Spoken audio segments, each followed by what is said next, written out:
Ranger Zone. Come on. Ranger Zone.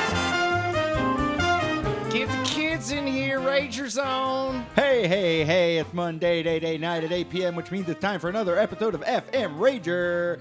I'm your host, Connor Clifton, joined as always by my lovely co-host, Ned Gale. I want you to know that applause is for both of us, not just me. Every time I do it, it's meant to tag on the end. It's not me just trying to take it for myself. If you want your own applause, I can give it to you. I know for a fact we have a very polite OBS audience. Oh, yeah. Hey, give him a hand. Give him a hand for being Keep so it polite. going for the audience gift. Truly. Oh, it's not playing anymore. The best audience gift you could ask for at that audience gift. Hey, everybody. It's time for Effin Ranger. What's up, knife elbows? Dressing and working. How you doing? We're doing all right. In fact, why don't I ask Ned, how the heck are you? Man, I'm doing great. I thought you were about to ask me about my freaking weekend, so I was about to say my freaking weekend, and then I realized it was a more personal question. I'm going to ask. So I'm doing good. Ask, how the heck are you? And then first I will say I'm doing great. I'm drinking a J Balvin signature. Let's get a close up on this bad boy. J Balvin signature Miller Lite here. It tastes just like J Balvin. What was from his neck to his toes? The J Balvin McDonald's meal. It was a large Sprite. Okay. That's it. Right. No, let's find out. What's the J Balvin? Hey, now that I'm drinking this beer, it tastes like a large Sprite. J Balvin meal at McDonald's. It was a Big Mac, medium fries with ketchup, and an Oreo McFlurry. Wow. Oreo McFlurry. Did they do any more of these signature artist meals? No. They have the last one I heard about was the one that Meg Thee Stallion did at Popeyes, which was just a spicy sandwich with like a jelly. Yeah, that sounds great. McDonald's did the BTS meal, the Travis Scott meal, I believe, and then the wait, not signature burgers. No, such celebrities as mushroom beef. Not that. Okay, celebrity meals. Okay, so Wheaties. Let's see. So we did J Balvin. That's what J Balvin looks like? Mm-hmm. What is J Balvin? Or what do they do? He is a performer, a musical artist. I got roasted at our party for not knowing this. This is too long of a read. I can't do this. Oh, no. A loop. Let's see. One J Balvin Sprite, please. Yes. So freaking weekend. Friday night, what the heck did I do? I went to my studio for a little bit, did some painting, then went to bed early because Saturday I went off to the river for a little river retreat. That's, of course, the halfway party for River Revival, one of my favorite music festivals. I guess not in Houston, but put on by Houston people. Just go camp next to Guadalupe River, hear some cool tunes. Swimmer Department played a pretty fun set, as well as a nice. we also did a full 80s cover set. We were joined by our friends Marshall and Gus, and it was I've never heard of Marshall and Gus.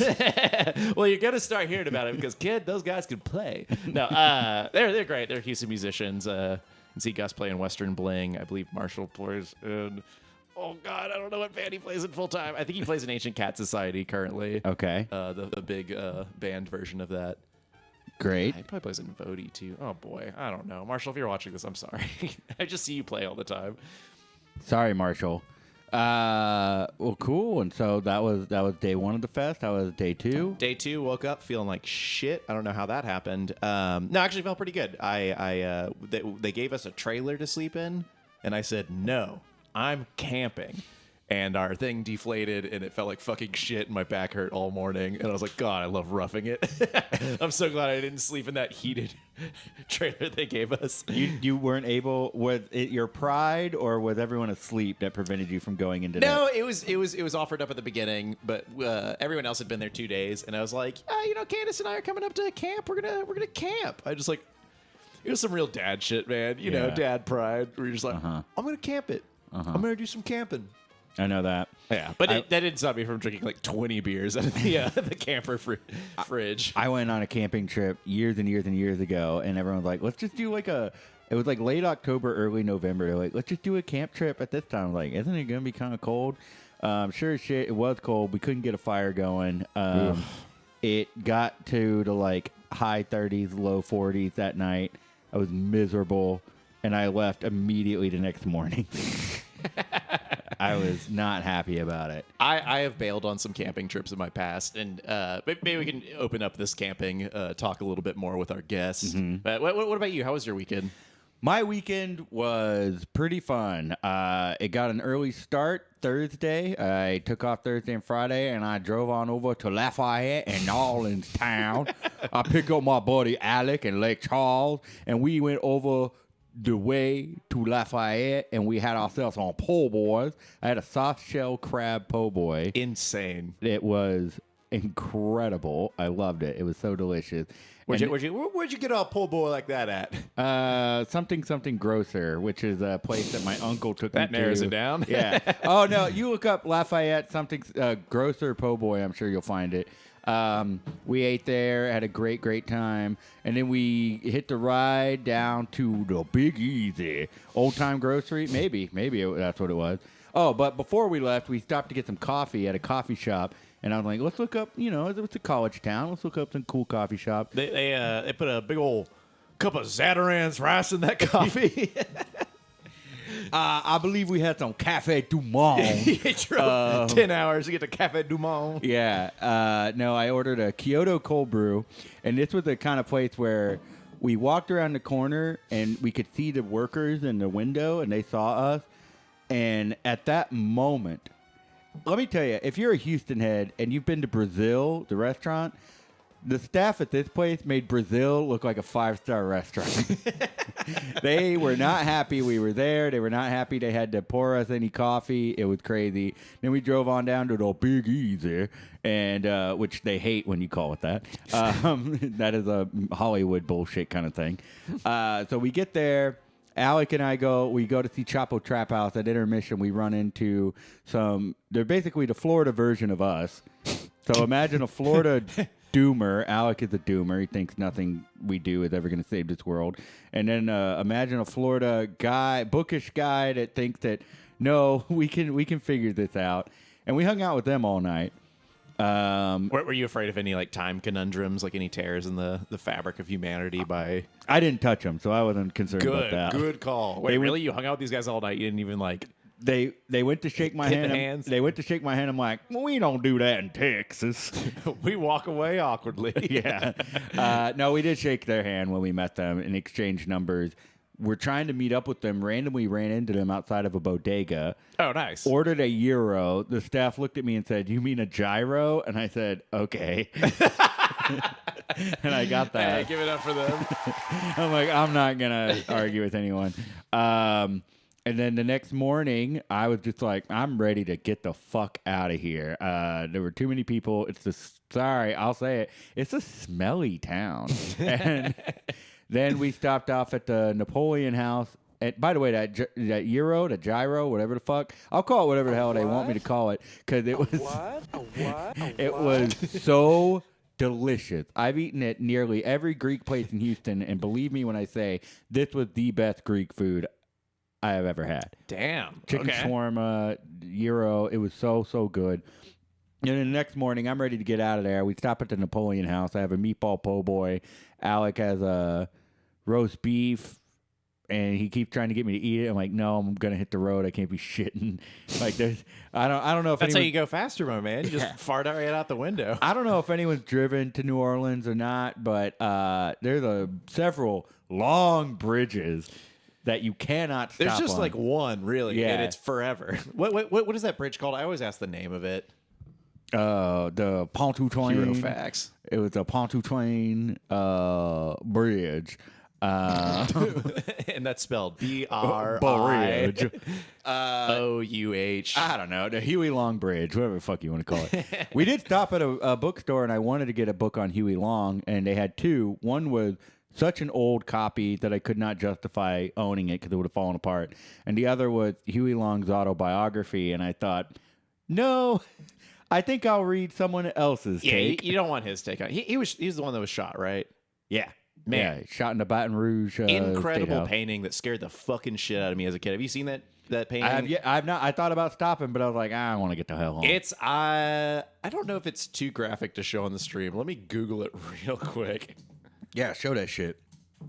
One thing to say, to provide some context, I am a big fan of Huey Long. I think that he did a lot of good for Louisiana, and I think the good definitely outweighed the bad. And I just really want to learn more about him. I want to learn more about his politics. I think that FDR took a lot from him, and had he not been assassinated, he probably would have become president, and America would look very, very different. We're in like our third year of like the war against the U.S. Socialist Party at that point. America. This painting isn't as brutal as I remembered it as a kid.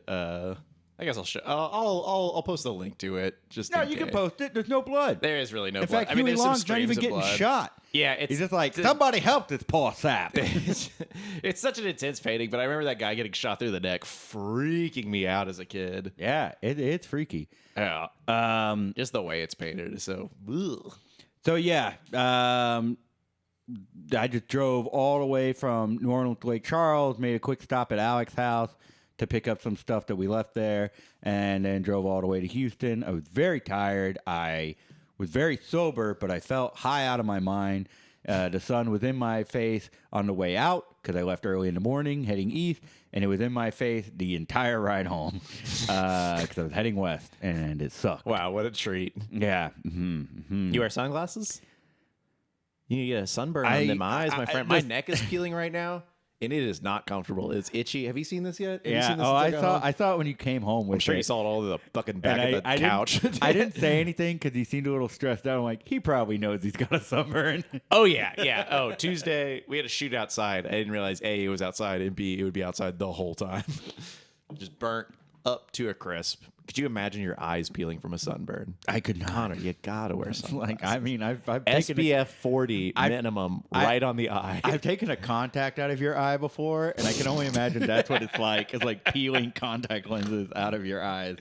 And yeah, as soon as I got home, I got that etouffee cooking. Ooh, we was boiling up that roux. We had the Holy Trinity up in that big old boiling pot. And the sun was in my face. I was redder than a mud bug. All right, and that's it. I was redder than a bean, paired with my favorite rice. I was redder than a bean with my favorite type of rice. Now I'm done. I gotta stop the New Orleans accent. Ned, before we bring our guest on, you've got something that you wanted to talk about that you want our audience to participate in. Yeah. So we're gonna play a little game tonight. I didn't come up with a dumb name for it, and I realized that was foolish of me not to do that. Sleepy Leaves in the chat. Sleepy Leaves. What I didn't say was as soon as I got home, I played the hell out of Kirby in the Forgotten Land. Oh, hell yeah. I am very excited to watch as much of your stream tomorrow as I can to see how you enjoyed the game. And by the way, everyone, while you're here, why don't you go ahead and follow Sleepy Leaves? He's got a really awesome gaming channel. Hey, save your plugs for the end of the show, mister. Oh, they don't want me to stop. They don't want me to stop the Cajun accent. Boy, if I stop that accent, y'all gonna be angrier than a gator at the dentist. I only got like 3 of those things. I can't, Okay, so tonight we've got a boy, I chat getting thicker than some po' boy bread. We got a fantastic guest who's also an animator who is very into DIY animation and encourages a lot of people to give animation a shot. It is truly an art form for everybody. So I thought in the spirit of that, we play a little game. I don't have a dumb name for it yet. Give me 2 seconds. No problem. I'll just say DIY, that's the Cajun way of living. Share.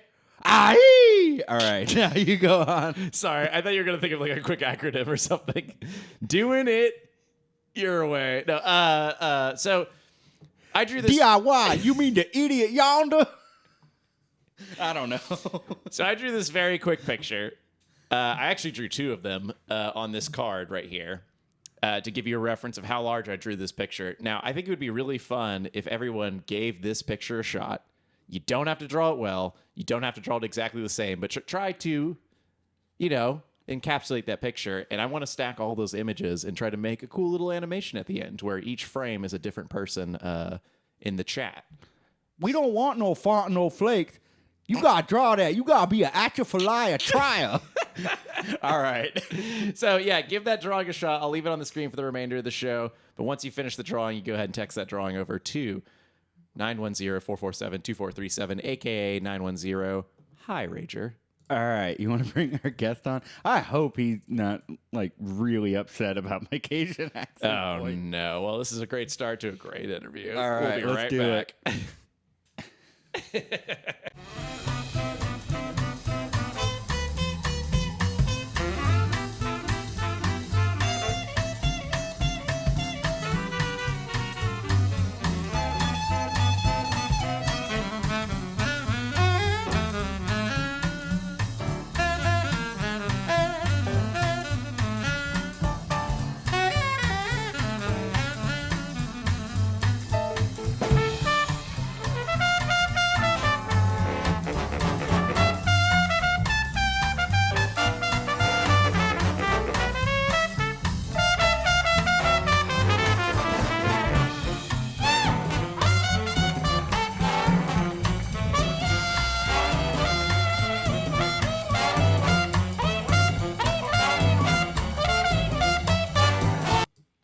Hey, we're back. All right, your guest today. We're very, very excited. We've been trying to get them on for a while until finally I was like, let me just message them. So I please, tried to. please give it up for a fantastic animator, a proponent of DIY animation. Please give it up for your guest tonight, Dave Hess. Dave, thank you so much for doing the show. We appreciate you coming on. Thanks for having me. Of course. First of all, can I just say that I was not offended by your Cajun accent? I thought it was pretty good. It's pretty solid, actually. Thank you. Then I can keep doing it when the opportunity arises during the show. Have you ever been to New Orleans? Many times. Yeah, I love it. Ah. Yeah. I've been like 3 or 4 times and varying results.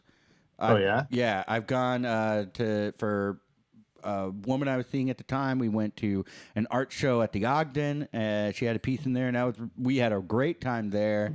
Last time I went, it was just like I just wasn't ready for Bourbon Street and all that. Sensory overload. I mean, I had been there before, but yeah, I'd been quarantined for 3 years, so I wasn't ready for it. And every other time before that, I hated it. So it's varying degrees of success, but I will go to back. Magazine Street instead. Skip Magazine Bourbon Street? Okay. Yeah. What's hip about Magazine Street? It's just there are less people throwing up, I think would be the main difference. But Love it. Great food. Pre-pandemic, amazing record store. Jim Russell Records might have closed though, sadly. But a lot of shops, a lot of walking around, and people who are not, doing all the crazy Throwing vomiting, up. as I Of mentioned. course. Yeah. That makes sense. So, we've got you on. We want to talk about animation, but first we got to get into the meat of the show. We got to talk about parties. We gotta. So, Dave, All right. can you tell us the first party that you remember attending? Yeah. Okay. So actually, I'm going to tell you about the second party I remember attending, because the first party I remember attending went very, very poorly. It was a party for adults, and I was a toddler. And your worst nightmare as a toddler is public defecation, right? Pretty much the only thing you worry about. Everything Hey, about even as life an adult, is just man. Oh, wow. There was some, except that one thing. And so that would be the first party I ever attended. So we'll skip forward to a better party. Oh, man. Much better party. sounds like a lot of toddlers were on Bourbon Street, too, while I was in New Orleans. Or at least it smelled like that. Several. Arrested Development. Okay, so I sent you a file, right? Yeah. It's a little video file, and it is an animated version of the telling of the story. So I don't know. Should we show that first, Yeah. and then I give more context? Okay, Or yeah. Okay. Yeah, let's do that. At an Let's do Easter it. egg. So let me get that thing. Oh boy, the audio on this is really weird. 1 second. At an Easter egg hunt in 1987, Rendered senseless came saying, upon I a do cache all of my mysterious throwing up orbs in and New collected them Orleans. all, in case they're important. Love it. All right, let's get this started over. All right, here we go. At an Easter egg hunt in 1987, I came upon a cache of mysterious orbs and collected them all, in case they're important. Later, at the ice cream social, when I emptied my pockets to show the host, he told me to excuse myself and wash my hands. Okay. So that's the party, right? All right. I had a great Mysterious time. orbs. And it turned out that these things that I thought were important. I mean, I would say the biggest feature of a kid's Easter party is like picking up random stuff off the ground. That's kind of what it's all about, right? Mhm. That is the muscle memory that you have as a little kid. So it's not that unusual to think that a little round thing that kind of resembles a Cadbury egg might be a Cadbury egg or something similar that you were just not familiar with. For sure. So yeah, I basically collected 2 like carpenter short pockets full of what turned out to be deer turds. Yeah. Oh my God! All right. So, did you get in trouble, or did you just have to clean your hands? I didn't really get in trouble. I mean, it wasn't someone I knew. It was like my cousin's friend. So he didn't have the authority to like get me into trouble because we didn't know each other. But yeah, it was definitely one of those weird moments. I mean, I'm like from the inner city. I don't get a lot of nature outside of the park. For sure. So the idea that there are deer that come into someone's yard was like extremely alien to my experience up until then. Oh, all right. So I live in a city now, but I definitely spent some time in my childhood growing up in the country. And a big thing is seeing a deer in your yard and chasing after it. Yeah, it's just like, in hindsight, it's something that this could have gone really poorly. And like, if this was someone's mate, they would have fucked me up. But nothing happened. So I cannot tell kids not to do it anymore. I don't know. You've survived. I definitely did, and bear with me. I drew one Stronger of the. because of it. Oh, you got one of the draw. Oh, thank I you. drew one for Ned. So I'm gonna have to send this to 910-447-2437. Yeah, we've already got a couple pictures I'll coming do in. one of So those keep as sending well. them in. Now, before I ask you some animation questions, I do got to ask, in terms of nowadays, when you're not picking up, I assume you don't pick up poop at parties nowadays. But how are Not you anymore. partying? Yeah, how Some are you? things never How change. are you, how are you partying these days? I am not partying these days because of pandemic times, but I did actually go to a delayed holiday party for my work a few weeks ago. That was pretty great. That was like the first big party I've been to since Mardi Gras 2020. Delayed. That was the previous big party. Was Mardi Gras your last party before the pandemic started? Yeah, my girlfriend and I do a Mardi Gras party every year. Oh, or fun. we used to, and we had a party. It was like, I don't know, like 10 days before lockdown or something. It was like right before everything went down. So yeah. And can I ask, where was this based? Were you in Louisiana? Were you in on the coast? This was in 2020 it was in Glendale, which is where I live now. It's north of LA. But previously the tradition started in Houston, and my girlfriend used to live in New Orleans. Gotcha. Prior to moving to Houston. So I ask because I've never been out of this. I've been to Louisiana for Mardi Gras, but not New Orleans. I've been to Venton, and I've mostly spent Mardi Gras in Galveston and Houston. Yeah. So I got to ask, like, what was the West Coast California Mardi Gras like? Were y'all an island, or was the whole town ready for Mardi Gras? no, yeah, we were definitely an island. I don't think it's something that's celebrated out here at all. I mean, it's not I'm from California originally, and it's not even a holiday I'd even heard of growing up, you know? Gotcha. So, Wow. yeah, we might have been the only, it's a big city, but we were probably one of very few Mardi Gras parties happening in the LA area, I would assume. So bizarre. Like, I guess I've just grown up because a lot of my family's from Louisiana, so I've just grown up celebrating Mardi Gras. Yeah, same here. I can't imagine just discovering Mardi Gras, or like, I don't know. Like, could you imagine being in LA and wandering into a party and be like, what the fuck is this? I like this music. Yeah, I like this music. What are these beads? What's going on? Yeah, I'd have more questions than answers. Why is this cake so stale? Yeah. What are we? Oh, true. And the big question: what are we celebrating? Yeah. What We're exactly is celebrating this for? the end of celebration. It is your last moment to celebrate for a while. Are we all dying at the end of this? Should I text my crushes? It just more questions. But yeah, it's also something that I've never done to New Orleans actual Mardi Gras. Like the closest I've come again is the Galveston thing, but it's just like the rural Mardi Gras is a much different celebration. I've never done the thing where you like chase a chicken around, you wear like pagan looking outfits, but it's definitely more of a low key. Let's play volleyball, maybe eat some crawfish or something like that. Volleyball. Oh yeah, my family was a big volleyball tournament thing every year. Very very fun. Yeah, I learned how to play volleyball very young. I didn't know you were a volleyball man. We should go smack the skin sometime. I'm better at sports where it requires like thick thighs and like a low center of gravity. So I can't do soccer, but I can goalie, and I can play basketball, and that's pretty much it. Baseball, Shot put. Oh, I bet I could do shot put. Yeah. I'd have to be one of those like really short, stocky guys, and I don't know if I want to walk with my arms bowed out all the time. Oh, come on, it'd be fun. Like maybe. a muscle henchman. Maybe I could do that. All right, let's move into the animation discussion. We really, really enjoyed the animation of that first party that second party that you remember. It was fantastic. And I have to ask, how did you get into, I guess, I want to say animation, but I think I should say DIY animation. Well, that's a good question. I mean, it's probably like high school, shooting Super 8 movies, messing with like brick films, Lego animation. That's probably the first thing, actually. The gateway drug. It's surprising how common that is, actually. I know a couple other people in LA who are like, professionals in the world of animation, and like their first exposure to animation was Lego stuff. So there's no shame in it, brick filmmakers. No shame whatsoever.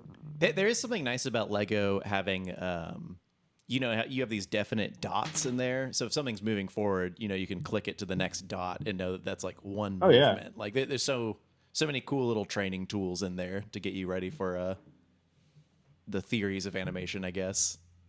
Absolutely, and they're already rigged. The characters are rigged, and they move very easily. And you put them in a position, and they stay in the position.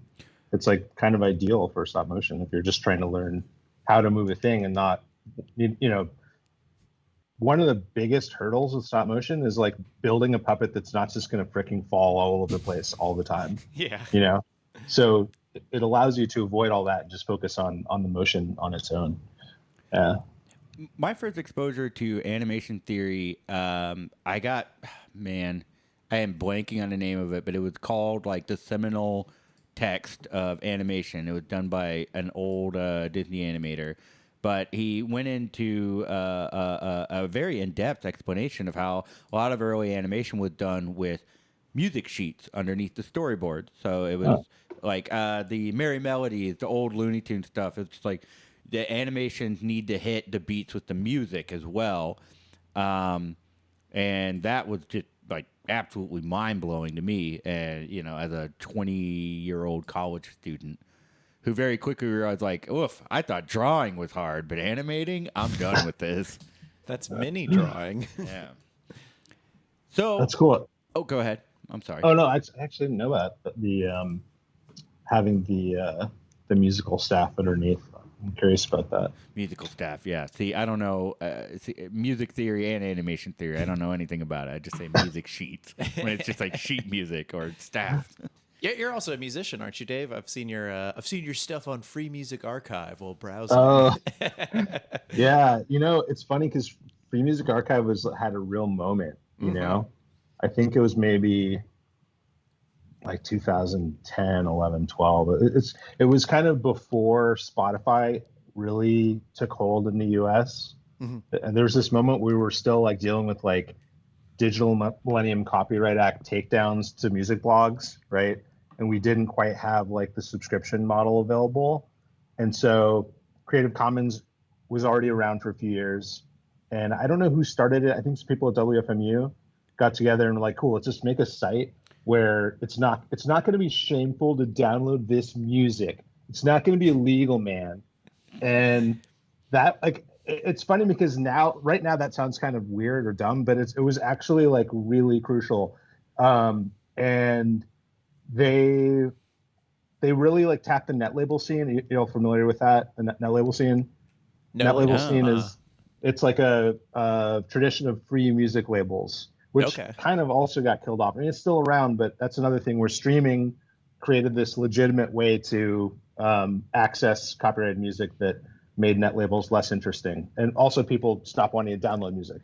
But there was like a convergence of the net label scene and Free Music Archive being this singular hub for all of it. That was like pretty amazing and cool. I gotta ask for our audience, music labels. Can you contextualize that a little bit? I don't quite. You mentioned like it's free music labels, and I don't quite know what you mean by that. Okay. So our audience doesn't know what you mean by that. All right. So let's say Motown is a record label, right? Oh, okay. A legacy record label, and that label has a roster or had a roster of artists and would release music by those artists. So people came to associate those artists with that label. Okay. And right. So you might Yeah. buy a Motown record because you have other ones and you're like, okay, this mark means quality. I'm curious about the other stuff. Yeah. So net labels grew out of the demo scene, which was like an early internet, kind of like a primitive game design scene with people making like reskin games and DIY games and sharing them. And it kind of like weirdly morphed into like this chiptune thing that then expanded to include like indie music and experimental music genres. So the net label scene is effectively, what if I say I'm going to make a label and it's fucking called Effin Ranger Records. Hey, wait a and second. Wait, hold on. And it exists right now because I made it up. And you know, I got my Connor, I got my fucking Ned. They're putting out hits. We just got after hit signed. every week. We're gonna make it free though. We're gonna make it free because we're punk as fuck. Oh, hey. And we don't believe in copyright, or maybe we like the way that Creative Commons can exist as a layer on top of copyright, so that people can share the music, enjoy it, put it in short films, put it in this new format called podcast that just came out. I'm pretending it's like 2006. Yeah. And so it's kind of like a radical version of a record label, which is anti-capitalist, let's say. Yeah. Okay. I was introduced to this through Jeff Rosenstock in Bomb the Music Oh. Industry. He had quote unquote records where he was just releasing all of his albums, and still to this day, any album that comes out will end up for free on his website. But you can also go purchase it. You can also go stream it. But I don't know. I think that's so cool, and I discovered so much music from those kinds of labels. Oh yeah. Yeah. So maybe this goes a little bit into your DIY animation club and talking about just having art accessible to everybody, making things to make things and have them go to whatever audience they need to go to without anything in their way. Like, can you talk a little bit about DIY Animation Club? Yeah, it's funny you brought up music first because it really is like inspired by this whole DIY moment in music that initially is like immediately right after punk. You have bands like Desperate Bicycles, Scritti Politti, the original like not mainstream 80s version, but the 70s version, which is like this radical punk collective, and they're putting out a 7-inch, and then the liner of the 7-inch is instructions for how to make a 7-inch. You know, where it's like, here's the budget. Here's like this lady named Jan who works at the pressing plant, and here's her phone number. You know, like just an actual blueprint that you could follow to then copy what they did. So like part of the gesture is an invitation. It's not just I have made music which is a product which I want you to buy. It is I'm making music. I want you to enjoy the music. I want you to make music. And let's like make this big fucking cultural Katamari ball, for lack of a better reference, that is kind of about fun and like enjoying creativity and each other's creativity in a way that just makes life good, you know? But love to hear it. Yeah, I mean, yeah. So I mean, I think that DIY music thing has always kind of been there. Like that's just kind of like part of the culture of people in high school being like, cool, let's figure out how to like use Reaper or something. I don't know if Yeah, people use yeah. record music now, but you know what I mean? And it's maybe less present in visual art and animation. Although it is there, but I think that there's some examples of zines out there that I'd seen that had a similar invitation, right, related to animation, and like, hey, here's how you do a thing. Instead of the opposite, I guess, would be like hyper capitalist competition, or it's like, I have techniques that I have developed, you cannot have them. And that's okay. There's nothing wrong with that per se, but I think that collaboration and enabling other people to express themselves is like ultimately a lot more rewarding than keeping your trade secret techniques to yourself, right? So Yes. This is the key. Oh, yeah. Core belief of FN Ragers, that you party with people, you collaborate with people, you share with people, you share those knowledges, you share your art with each other. It's all about the big party of art. Our second zine was very, very clearly just like, hey, do you want some free software to start your own Twitch stream? Hey, are you worried about what equipment you need? You do not need to worry about that. You have a phone. Here's the list of it. And that is just like, it's completely the anti-capitalist thing. And if you want a copy of that zine, you can buy it from effinrager.com. That's effinrager.com. ABS, it's actually always available be via selling. subscription only, $1,000 per month. Yeah. There's a weekend retreat that you will have to do to access the website. That's $2,500. Man, we have talked about like an Effin Rager cruise line, but an Effin Rager retreat Yeah, would be I like the retreat. awesome. Wow, yeah, all your meals are paid. It's just like rice and some red bean. We'll figure that part out later, but it will be white rice. And yeah, keep big things coming soon. Keep watching the stream. Yeah, we'll be watch announcing the this soon. socials. Yeah. Oh my goodness, would love it. Can't wait. Dave, I gotta ask: have you drawn a little thing to go with Ned's GIF he's making? You know, I'm so sorry. I began to draw a thing, and this is kind of how far I got. And Okay. I'm just Okay. going to get back into it, if you don't mind. Probably Yeah, the biggest And we'll piece just of the continue drawings. the conversation, and I will try to make a small creature Excellent. to contribute to this situation. Well, hey, wait, what was you about to Well, say? I was gonna say I saw that we got a secondary animation from Dave, if I am reading my email correctly. Oh, that might have been the one from earlier. Did you send a second animation? I thought we got two files. Are we overflowing with animations? I Oh, you sent did. 3. Oh, One of them is like the first movie made by DIY Animation Club as an entity, which is like people hanging out in Houston and scribbling and making weird stuff together. Okay, so And that one is called Rat Tail, and my friend Flora wrote it. Did a lot of the artwork as well. Ooh, okay. And then the other one is a music video. But we don't have to show these things. It's only if you wanted to. It's just sending you some options. We will show Rat Tail right now. let's show Rat Tail right now, Let's do and it. then Let's do it. We can close the show out with the music Yeah, we'll video. show the music video in the show. So let me get Rat Tail kind of queued up, and that way you have enough time to do some drawing. Sweet. Not that this drawing should take too long. Don't spend too much time on it, everybody. Let's just get as many as we can out. I think it'll be great. Quantity, not quality. Yes. Quality through quantity. Oh, even better. Okay, 1 second. Hiding some things. Okay, we're switching over real quick. All right, let's show that bad boy. This is Rat Tail.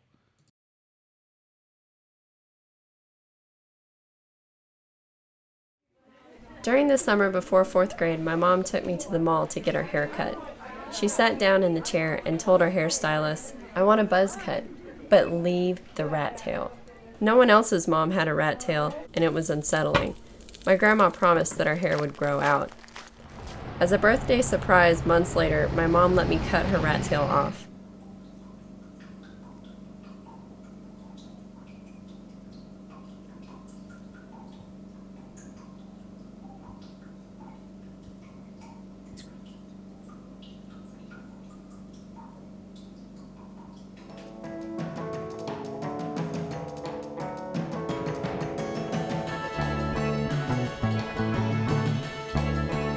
and then she hung it from the rearview mirror.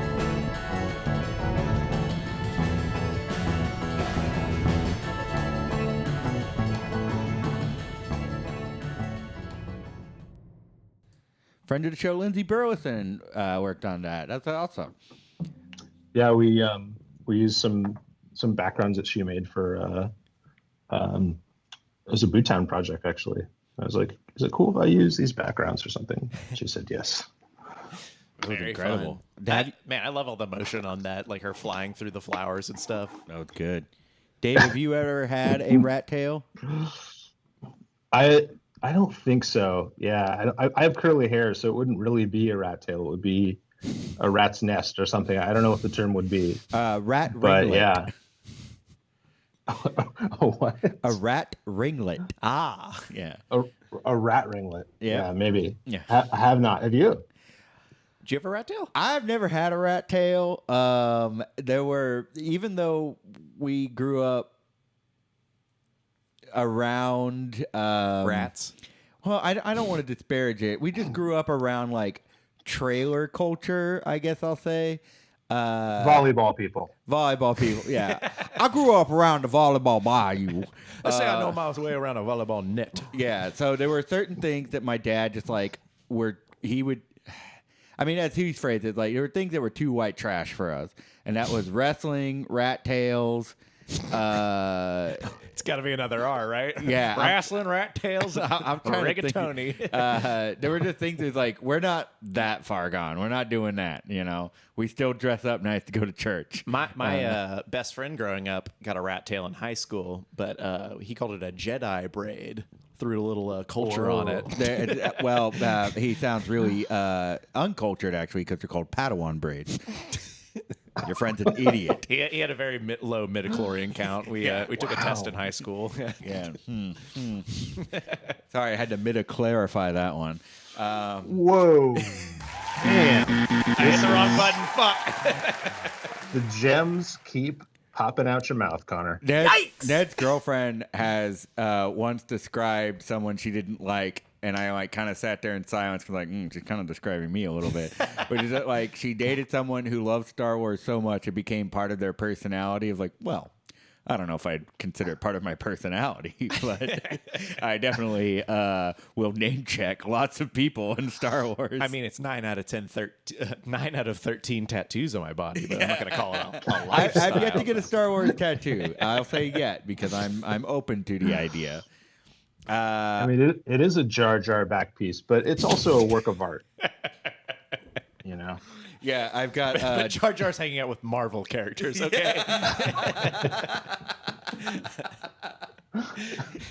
And they're crying about 9/11 in some regard. It's just like classic shitpost energy on my lower back. Yeah, if anything, it shows I'm a patriot, not a nerd. Yeah, thank you, Sleepy Liam. Star Wars discourse is a healthy trait. All right. Well, should we start compiling this gift together? Oh, yeah. Oh, I didn't even realize what time it was. Damn. Yeah, we've got about... Yeah, I gotta text this one to you. Yeah, okay, finish please. it and everything. So, Dave, can you talk to us about DIY Animation Club came because he wanted to share, creativity with friends. He wanted to encourage people to work on their own. What are some what would you say is your like philosophy of animation? Because the way you work is very, it feels very quick. Or I know you're spending time on it, but the way the animation looks, it's very quick, it's very fluid. Things move in a very like wiggly way, and I really like that. I feel like it really encourages me to give it a shot. There's something about your animation that looks really neat. And how would you describe that? First of all, thanks. I think two parts to the question, right? Yeah.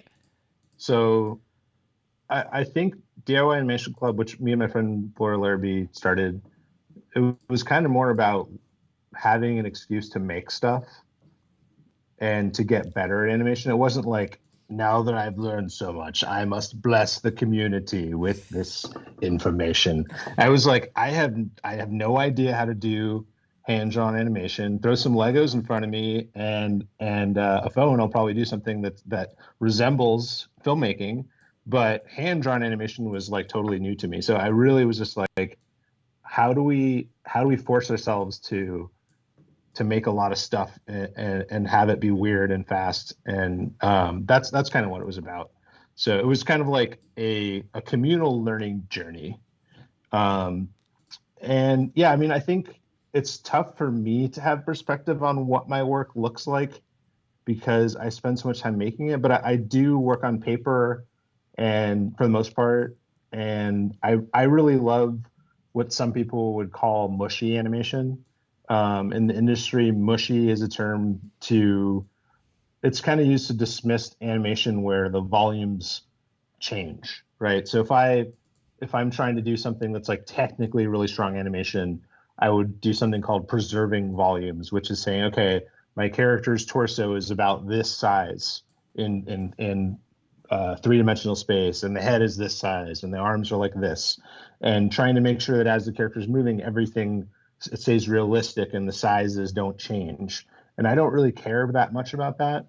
So I kind of just ignore that rule, and things get weird very quickly when you do that.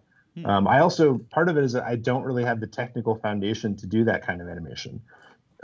It's pretty fundamental if you're learning character animation, like, moving living characters and trying to depict performances and things like that. But it's just not training I have. And I also am just like too impatient to try to learn it on my own. So yeah, I just skip it and things end up looking very squiggly. But like the stuff that I grew up loving was like animation that was like outsourced to like Korea and Japan, and it was spoken of very disparagingly later. Let's say like 90s Disney Renaissance, they're like, no, we need to improve the quality of animation. Saturday morning cartoons are awful. But that's the stuff where I was just like, yeah, this is animation. I love this shit. And so like the wonkiness of that, when I look at it now as an adult with some animation training, I can kind of see like, oh, okay, so some of this is not intentional. Some of this is just that someone who's being underpaid at Rough Draft, studios in South Korea was on a deadline, or maybe they're just like a junior animator and they're just learning themselves and they don't have the foundation. So I guess that I feel a kinship with people who are bad at animation. I don't feel like I'm a technical animator. I just kind of like try to do what I can within the limitations, and the limitations are kind of like a big part of the style, if that makes sense. Yes, absolutely. That was the answer I was hoping to get out of it, is the working with what you got and doing it to the fullest. Because I've seen you build incredible animation rigs with IKEA furniture to make like layering with glass. And I don't know what you were just talking about with the character model shapes and the changing volume.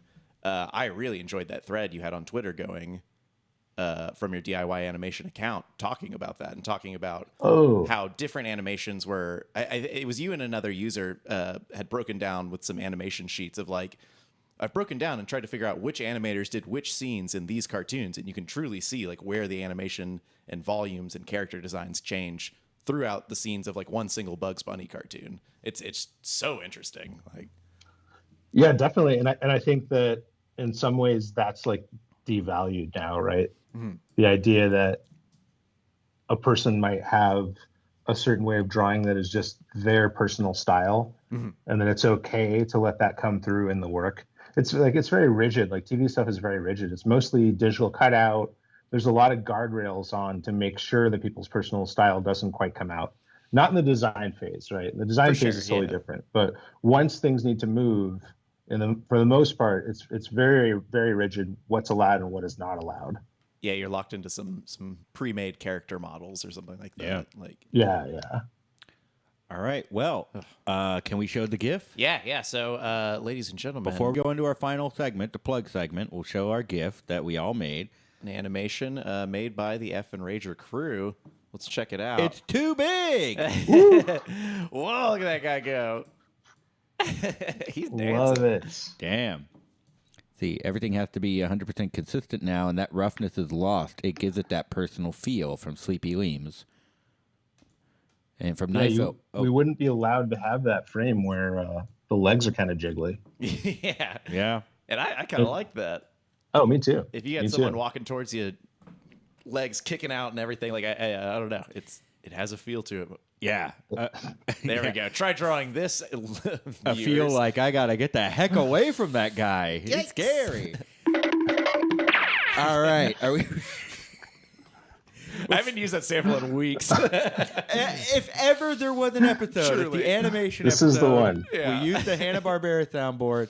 All right, let's go into our final segment.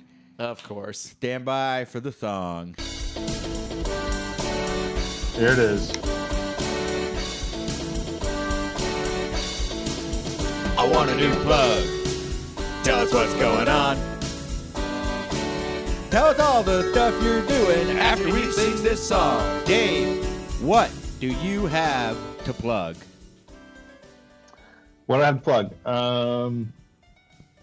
I only stuff that's not going to be done for like 6 months to a year. So maybe I won't plug it. Maybe I'll just say that things coming you soon. should go make something. Yes. What? Yeah.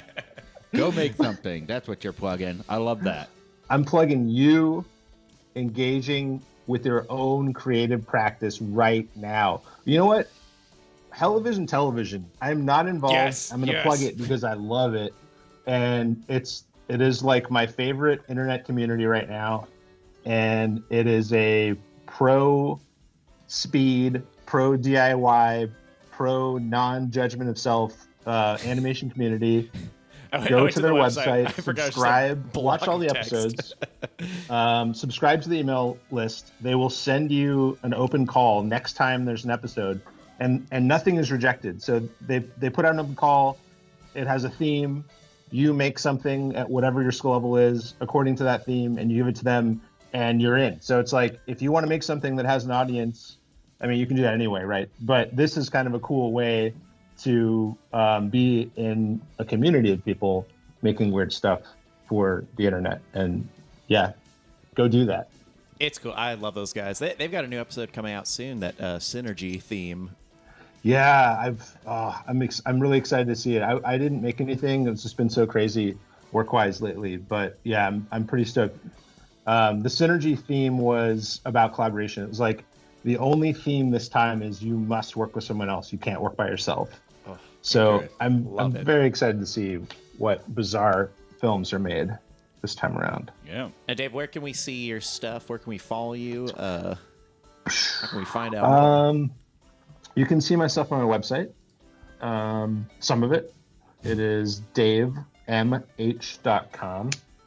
I am on Instagram at davemh, but I kind of go through long periods of not posting, and then I got it. so who knows? But we could connect there if you want. Yeah, Free Music Archive too. Actually, you reminded me. I've got some There we music, go. some Yeah. old music projects. You up got there. lots to plug. Yeah. And then what about at DIY Animation? Is that you? Yeah, so DIYanimation.club or DIYanimation.com. I post tutorials there, and they're mostly aimed towards a aspirational animator. So someone who's just trying to learn, and check it out. They're really fantastic tutorials. I love them. Great. Thanks, dude. Connor, you got anything to plug? Listen to Emily Takes Notes. We were a little behind on the actual audio episodes, but go to Instagram.com/Embelize. Emily is busting ass and working hard to make sure that the Instagram is updated every week, even though our audio stuff is... I went out of town. What are you going to do? And can we talk about the show we're working on, or should we wait until we have more details on the show we're working on? Let's wait Wait to talk till about the next show week, we're working maybe. on? Or do Okay. you want to just talk about it now? I mean, I don't know. Well, you're Who's going to in be out charge of next it? week. Yeah, I'll be out next week. Is that a foul? Cody's coming back. Oh, hell yeah. yeah. We're going to do another episode here. Let's see. There's what? 7 people in the chat. Neo Benchy's coming back.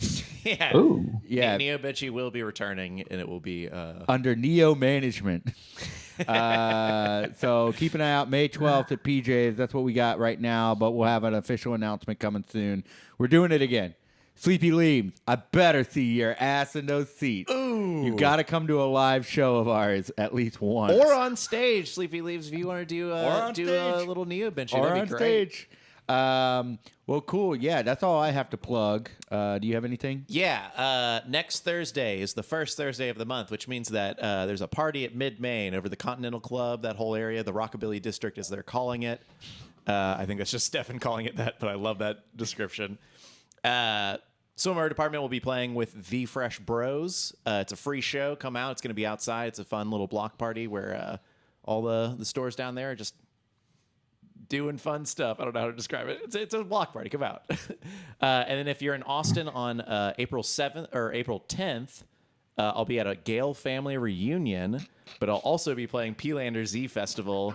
It's a free show. We're going to be playing around 2:45 or 3. So come out and see that. God. And meet every Gale you could imagine in your life. I just heard about this. You guys are filling in for Polyphonic Spree. Yeah. They had to drop. And yet there's still too many of us. The Gale Family Spiritual Singers, I think is what that group is called. Very accurate. Galnianson family. Oh, never mind. That didn't work. All right. Yeah, it's not so much a choir. It worked for me. It worked for me. I like it. Not so much a choir as much as a loud conversation over a beat.